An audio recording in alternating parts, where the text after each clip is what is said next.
Bonjour, c'est Anine. Je t'enregistre cet audio pour te parler de la manière dont tu peux appeler, invoquer tes lois. Avant de commencer, je te remercie pour ton écoute, je te remercie pour tes likes et pour tes commentaires sous l'audio. Si tu n'es pas encore abonné, n'hésite pas à t'abonner, à activer la petite cloche pour recevoir les notifications, à me mettre en commentaire ce que tu penses de l'audio ou si tu as une question. Les audios que je peux t'enregistrer sont faits en fonction des messages que je peux recevoir, des interrogations de certaines personnes ou de commentaires que je peux lire.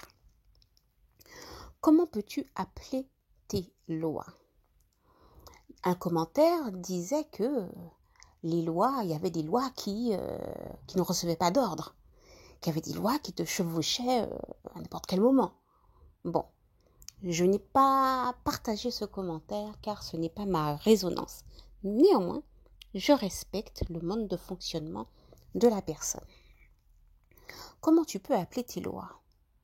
Il y a plusieurs manières d'invoquer tes lois.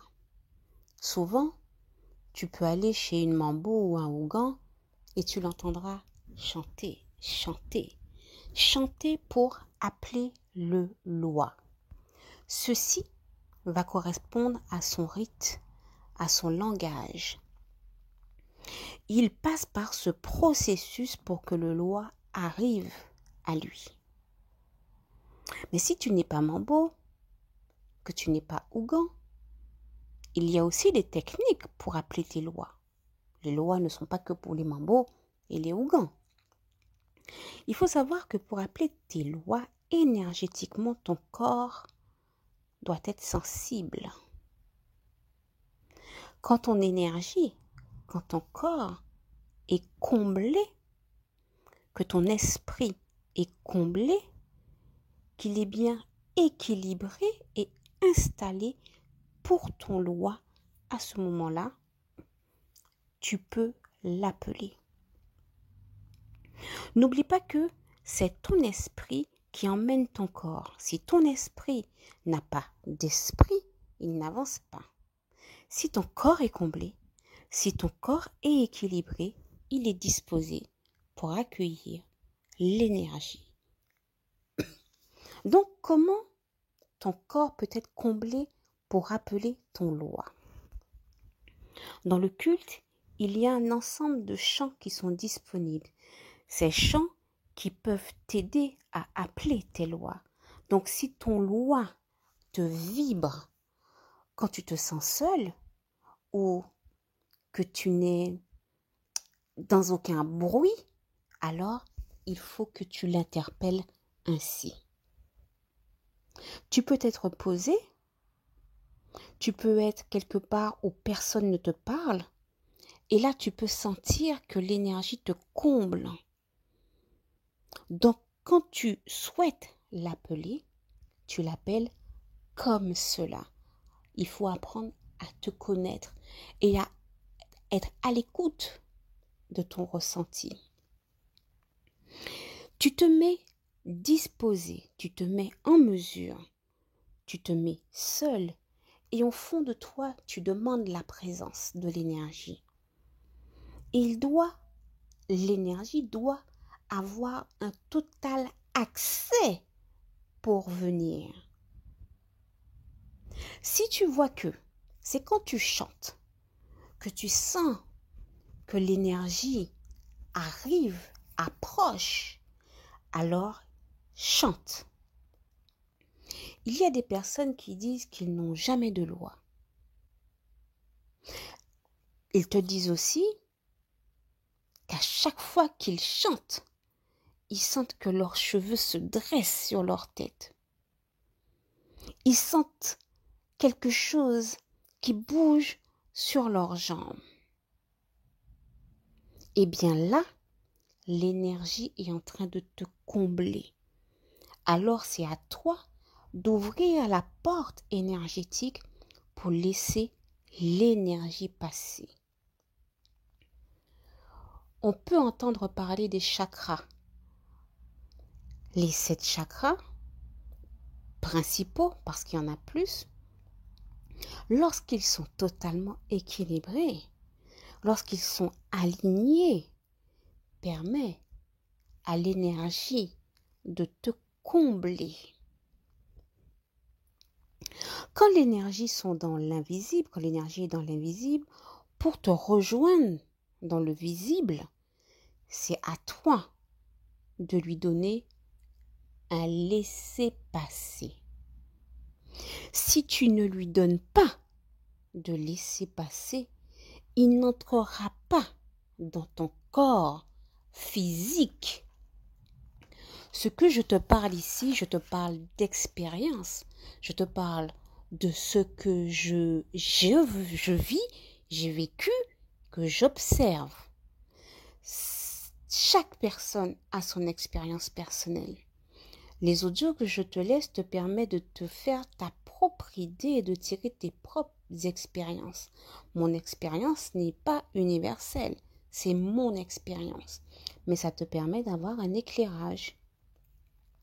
Tu peux voir des personnes, depuis qu'ils entendent 2 coups de tambour, l'esprit arrive direct. Souvent, quand c'est comme ça, c'est un garde de la personne qui se manifeste.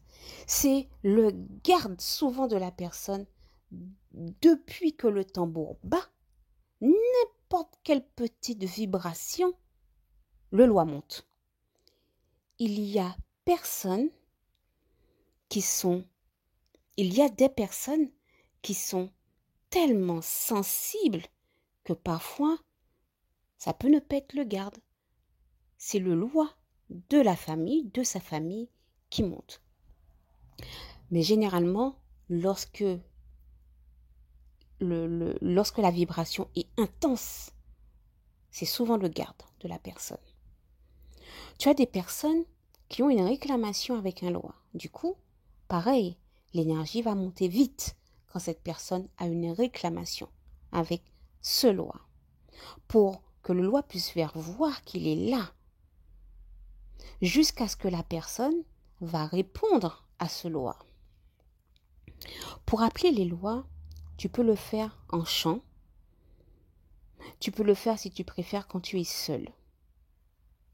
Si tu sens que c'est en allumant une bougie, que tu parles, que tu médites, qu'il te vibre, tu fais ainsi. Si tu sens que c'est dans une ambiance de péristyle, de fête, de vaudou, tu le fais ainsi. Tu peux faire un manger, un service loi, et aucun loi ne monte. Si tu sens que c'est un tcha-tcha seulement, cloche, clochette seulement, tu peux le faire ainsi. Pour ma part, c'est souvent en tcha-tcha, en clochette, ça peut être en bougie, et une fois la présence est là, il y a le chant. C'est l'inverse. Si tu vois que c'est tambour, pour que l'énergie puisse monter, tu le fais ainsi. Avec l'expérience, tu maîtrises. J'ai déjà employé ce mot maîtrise. Tu peux être dans un lieu, un péristyle, et tu sens que l'énergie te vibre. Tu sens que quelque chose souhaite entrer, arriver. Mais c'est toi qui dois dire oui ou qui dois dire non. Non que le lieu où tu es ne te convient pas qui puisse t'incorporer. Et là, à ce moment-là, quand tu es dans l'énergie de la maîtrise, eh ben tu tiens. Tu tiens. Tu n'exploses pas. Tu supportes. Tu essaies de maîtriser, de résister. Parce que tu ne veux pas vibrer n'importe où. Et tu peux sentir l'énergie par la suite te dire ou te faire toucher des choses, manipuler des éléments, réciter un ensemble de choses de prière dans ton esprit, de chanter. Donc certes, il n'a pas de laisser-passer, il n'a pas trouvé de porte d'entrée, mais il est là et il te vibre. Avec cette maîtrise que tu arrives, avec l'expérience, hein, bien sûr, hein, c'est pas du jour au lendemain, avec cette maîtrise, tu arrives à boucher la zone énergétique qui ne lui permet pas de rentrer, de passer à n'importe quel moment, dans n'importe quelle circonstance. Et quand tu es comme ça, on peut te dire que tu n'as pas de loi.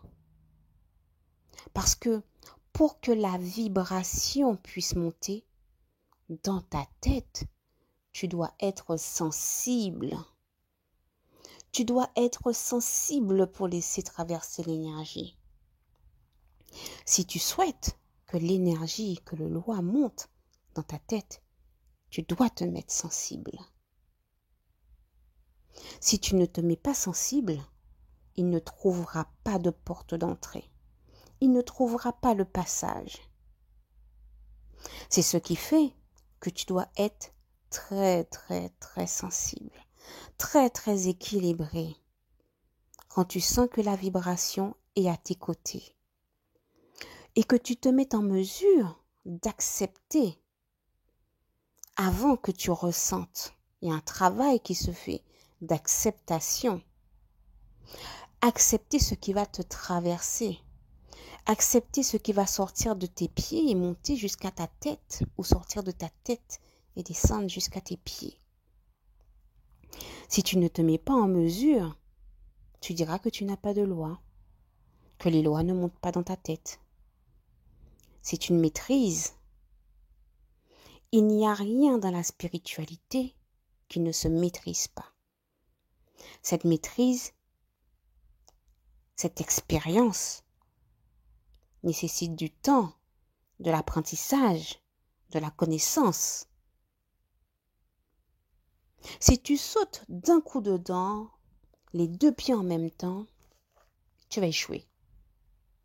Si tu ne maîtrises pas, en effet, tu peux être uniquement un cheval pour les lois, où ils peuvent entrer, sortir, comme ils veulent. Ils te captent quelque part, ils rentrent. Au début, en effet, au début, c'est difficile de maîtriser. La maîtrise nécessite, c'est une moyenne, hein, bien sûr, entre 5 et 6 mois où tu apprends à tenir, à résister. La maîtrise te permet de dire non. La seule énergie où tu peux avoir du mal à maîtriser, qui ne se maîtrise pas facilement, où tu as du mal à résister, comme je te l'ai dit précédemment, c'est ton garde. Ton garde quand il se présente, là c'est difficile de résister. Quand tu as un garde sur toi, tu peux te sentir avoir une chaleur d'un coup. Ça monte d'un coup. Tu n'as pas besoin de lui donner l'accès, il arrive. Car ton garde est dans ton sang. Il est en toi, tu es en lui. Quand tu es en danger, pour qu'il te sauve du danger, parfois tu ne te rendras même pas compte de comment il a procédé, comment tu as fait pour éviter le piège. C'est ça le rôle de ton garde. Mais tes lois, tu dois leur donner un laissez-passer. Tu leur donnes un laissez-passer. Tu dois leur laisser une ouverture énergétique afin qu'ils soient capables de rentrer. Si tu ne te mets pas disponible, jamais il n'entrera. Jamais il montera dans ta tête. Parfois, beaucoup de personnes te disent qu'ils maîtrisent, enfin, que le loi les incorpore n'importe quel moment. Mais parfois, c'est pas un loi. Parfois, c'est pas un loi. Tu peux entendre des personnes aussi qui te disent je n'ai pas de loi, mes lois ils viennent qu'en sommeil. que c'est en sommeil que le loi monte, que c'est en sommeil que le loi vient, mais c'est parce que en sommeil, tu te mets en mesure de l'accueillir en sommeil. Eh bien, ce que tu vis en sommeil, c'est pareil en réalité. Combien de fois, au bureau, par exemple, moi au bureau, mon travail d'employé, où tu es dans une maîtrise, où tu résistes, tu sens que ça monte dans tes jambes, dans tes bras, et tu as appris à maîtriser. Si tu as des lois en sommeil, c'est que tu as des lois dans le réel. Mais ils ne montent pas dans ta tête parce que ils n'ont pas le chemin d'accès. Il n'y a pas le laisser-passer. J'espère que mon audio t'aura éclairé. À bientôt.